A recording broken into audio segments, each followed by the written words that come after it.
KMBC. 199 new cases of COVID-19 in the Kansas City area. Good evening, everybody. I'm Chris Katz. Health officials in Kansas City, Missouri and Wyandotte County say they're connected to the outbreak at the Triumph Foods meat processing plant up in St. Joseph.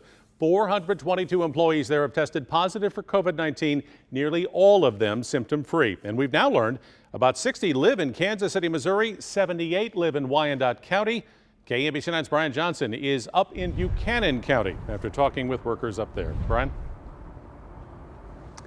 Yeah, about 2,900 people here work at the plant, and the health department says they are doing everything following all the guidelines. They credit Triumph Foods for testing all of its workers, but the workers say it's not enough to keep people from getting sick. In St. Joseph, the health department says Triumph Foods has given workers masks and is following social distance and other guidelines. People are 2 feet apart, but workers and their relatives say otherwise. He says workers use disposable masks for 3 days. And the disease is spreading out of control. These food processors are high-risk operations. Of the 422 people infected from the plant, about 60 of them live in Kansas City. I'm really concerned about this. I mean, this gives you a good example that there are a lot more cases out there that we don't know about. Kansas City has 6 full-time COVID-19 contact tracers who can only handle so much. The St. Joseph Health Department says Triumph Food workers return 7 days after symptoms are gone. We're realizing that that's too short of a time. They are afraid of losing their work, but they're also afraid of their life and the lives of their family and the entire town. Locals ask the St. Joseph Health Department to step in and do more. If you put positive people working right next to negative, in this moment, they aren't doing anything, basically nothing. We've met, we've talked, we've written, and nobody listens. No one is doing anything for the plant workers. Tonight, the state health department says not 7 but 10 days is how long people should stay out of work if they test positive but don't show any signs of being sick. Live in St. Joseph, Brian Johnson, KMBC 9 News. We reached out to Triumph Foods for comment but did not immediately hear back. Workers have set up an online petition asking the plant to be closed for 1 week for cleaning, with 800 people having signed on.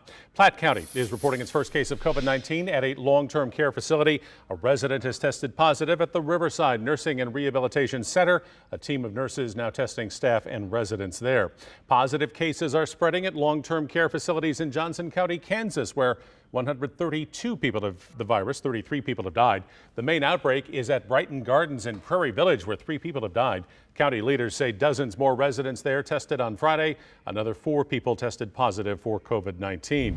There are 3 confirmed outbreaks of COVID-19 at long-term facilities in Wyandotte County. 37 positive cases and 4 residents have died at Life Care Center of Kansas City, Kansas, near North 61st and Leavenworth Road. 18 cases are being reported at Delaware Highlands Assisted Living west of the Legends, and the biggest outbreak at the River Bend Post-Acute Rehabilitation Center on Freeman near North 78th with 132 cases and 36 deaths. Families have filed lawsuits against the River Bend Acute Care Facility. The family of one man that died there says staff knew or should have known the importance of ensuring COVID-19 didn't spread in its facility, adding that families learned about the outbreak from seeing it on the news. These families were absolutely in the dark about what was going on there. It's absolutely of the public interest to know those things. Again, we reached out to Riverbend management today but did not hear back. And it looks like a multi-million-dollar dispute over federal money to fight the virus locally is over. Jackson County got more than $122 million from the feds. Kansas City, Missouri didn't get any money. The federal government said the city failed to meet population guidelines, but Missouri State Treasurer Scott Fitzpatrick says federal rules show that counties should be distributing money to cities. We've already started expending great amounts to pay for testing, to pay for tracing, and to pay for our public safety. And I think actually if you look at those 3, those are going to be our priority areas.